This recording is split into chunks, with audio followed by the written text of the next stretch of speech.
ಇದು ಫೇಸ್ಬುಕ್ ಇದೆಲ್ಲ ಅದ್ರಲ್ಲಿ ಏನೇನೋ ಬರ್ತಾ ಇದೆ, ಅಷ್ಟು ಕೋಟಿ ಕೊಟ್ರು ಇಷ್ಟು ಕೋಟಿ ಕೊಟ್ರು ಅದೆಲ್ಲ ಶುದ್ಧ ಸುಳ್ಳು. ಅದೆಲ್ಲ ಶುದ್ಧ ಸುಳ್ಳು. ಯಾವ್ದು ನಾವ್ ಯಾರ ಹತ್ರನು ದುಡ್ಡು ಕೇಳಿಲ್ಲ, ಯಾರು ಕೊಡಾಕು ಬಂದಿಲ್ಲ. ಅದೆಲ್ಲ ಶುದ್ಧ ಸುಳ್ಳು. ಅದ್ ಯಾಕೆ ಹಂಗ ಆಗ್ತಾರೋ ಅದೇನ್ ಫೇಸ್ಬುಕ್ ನಮ್ಗಂತೂ ಅರ್ಥ ಆಗ್ತಿಲ್ಲ. ಅದರಿಂದ ಯಾರ ಕಡೆಯಿಂದ ನಾವು ದುಡ್ಡು ಇಸ್ಕೊಂಡಿಲ್ಲ, ಯಾರು ನಮ್ಗೆ ಬಂದು ಕೊಡಾಕ್ ಹೋಗಿಲ್ಲ, ಅವ್ರ ಸಂಪರ್ಕದಲ್ಲಿ ನಾವ್ ಯಾರು ಇಲ್ಲ. ಅದರಿಂದ ನಾವು ಏನು ಫೇಸ್ಬುಕ್ ನ ಮಹಾಶಯರಿಗೆ ಹೇಳ್ತೀವಿ, ಇದ್ದ ಸಂಗತಿ ಏನಾರ ಇದ್ರೆ ತಮ್ಮ ಪೂರ್ಣ ಗೊತ್ತಿದ್ರೆ ಹಾಕ್ರಿ, ಅಂತೆಕಂತಿ ವಿಚಾರಗಳು ಹಾಕಿ ಜನರನ್ನೆಲ್ಲ ದಿಕ್ ತಪ್ಪಿಸ್ಬೇಡ್ರಿ ಅಂತ ನಾವ್ ಕೇಳ್ತೀವಿ. ಅವ್ರು ಬಂದ್ರು ಇವ್ರು ಬಂದ್ರು ಏನೇನೋ 10 ಕೋಟಿ ಕೊಟ್ರು 20 ಕೋಟಿ ಕೊಟ್ರು 10 ಪೈಸಾನ ನಾವ್ ಇಸ್ಕೊಂಡಿಲ್ಲ, 10 ಪೈಸಾನ ಇಸ್ಕೊಂಡಿಲ್ಲ. ಅವ್ರ ಹತ್ರ ಅವ್ರ ಸಂಪರ್ಕದಲ್ಲೂ ಇಲ್ಲ. ದಯಮಾಡಿ ಅವ್ರಿಗೆ ಯಾರು ಫೇಸ್ಬುಕ್ ಅವ್ರ ಅಭಿಮಾನಿಗಳು ಇರ್ಲಿ, ಸಂತೋಷ, ಏನ್ ಬೇಕಾದ್ರೂ ಆಗ್ಲಿ. ಆದ್ರೆ ಸುಳ್ಳು ಮಾಧ್ಯಮದಲ್ಲಿ ಇದನ್ನ ಮಾಡಕ್ ಹೋಗ್ಬೇಡ್ರಿ. ಅದರಿಂದ ನಮ್ಮ ಮನೆತನಕ್ಕೆ ಗೌರವ ಕುಂದು ಬರುತ್ತೆ, ನಮಗೆ ನೋವು ಆಗುತ್ತೆ. ಜನರಲ್ಲಿ ನಮ್ಮ ಬಗ್ಗೆ ಇದೊಂದು ವೇಳೆ ತಪ್ಪು ಅಭಿಪ್ರಾಯ ಬರುತ್ತೆ. ಅದರಿಂದ ದಯಮಾಡಿ ಅವ್ರಲ್ಲಿ ಕೈ ಮುಗಿದು ಕೇಳ್ತೀವಿ, ಆ ರೀತಿ ಮಾಡೋ. ಈಗ ಇದೇ ಪ್ರಕರಣಕ್ಕೆ ಸಂಬಂಧಪಟ್ಟಂಗೆ ರಮ್ಯಾ ಅವರಿಗೂ ಕೂಡ ಈ ರೀತಿ ಥ್ರೆಟನ್ ಮಾಡಿದ್ರು, ಫೇಸ್ಬುಕ್ ಅಲ್ಲೆಲ್ಲ ಕೆಟ್ಟದಾಗಿ ಮಾಡಿ ಅವ್ರು ಕಂಪ್ಲೇಂಟ್ ಎಲ್ಲ ಮಾಡಿದ್ದಾರೆ. ಕೆಲವು ದರ್ಶನ್ ಅಭಿಮಾನಿಗೆ ಅರೆಸ್ಟ್ ಕೂಡ ಆಗಿದೆ.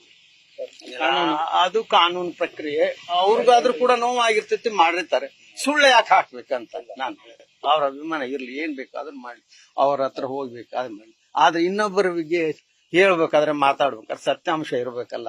ಯಾರು ಬೇಕಾದ್ರೂ ನೋಡೋದಿಲ್ಲ. ಅದೇನು ಫೇಸ್ಬುಕ್ ಅನ್ನೋದು ಫೇಕ್ ಬುಕ್ ಆಗಿದೆ ಇವತ್ತು. ಅದೆಲ್ಲ ಬರೀ ಸುಳ್ಳು. ಯಾವ ವಿಚಾರ ನನಗಂತೂ ಮಾಡಕ್ ಬರಲ್ಲ, ನಾವು ನೋಡೋದೇ ಇಲ್ಲ, ಅದ್ ನೋಡಕ್ ಬರಲ್ಲ. ಮನೆಗೆ ಎಲ್ಲ ಹೇಳ್ತಿರ್ತಾರೆ ನಮ್ಮ ಹುಡುಗರವರೆಲ್ಲ, ಅದು ಸುಳ್ಳು. ದಯಮಾಡಿ ಅದನ್ನ ತಾವು ಮಾಧ್ಯಮದ ಮುಖಾಂತರ ಇಡೀ ಕರ್ನಾಟಕ ಜನಕ್ಕೆ ತಿಳಿಸ್ತೀವಿ. ತಲೆ ಬಾಗ್ಲೇಬೇಕು. ಅವ್ರು ಕೊಟ್ಟಿರೋ ನಿರ್ಧಾರಕ್ಕೆ ನ್ಯಾಯ ಸಿಕ್ತು ಅಂತ ಇಷ್ಟೊಂದು ಹೇಳ್ತೀನಿ ಅಷ್ಟೇ. ನೀನ್ ಹೇಳಕ್ ಟ್ರಯಲ್ ಆಗ್ಬೇಕು ಅಷ್ಟೇ.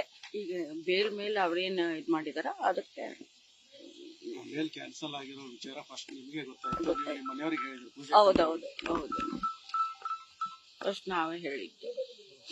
ಅಲ್ಲ, ಅದ್ ನೋಡಿದಾಗ ಏನ್ ಅನಿಸ್ತು ನಿಮಗೆ? ಬೇಗ ಕ್ಯಾನ್ಸಲ್ ಆಗಿ ನೋಡಿದ್ರಲ್ಲ, ಇಮಿಡಿಯೇಟ್ ಆಗಿ ಹೋಗಿ ಮನೆಯವ್ರಿಗೆ ಹೇಳಿದ್ರು.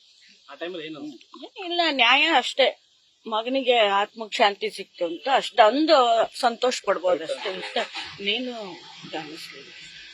ಬೇಲ್ ಕಂಟಿನ್ಯೂ ಆಗುತ್ತೆ ಅನ್ನೋ ಖುಷಿಲಿ ಫಾರಿನ್ ಎಲ್ಲ ಹೋಗಿದ್ದು, ಬೇಲ್ ಕ್ಯಾನ್ಸಲ್ ಆಗಿದೆ, ಅದಕ್ಕೆ ಏನ್ ಅನ್ಸುತ್ತೆ?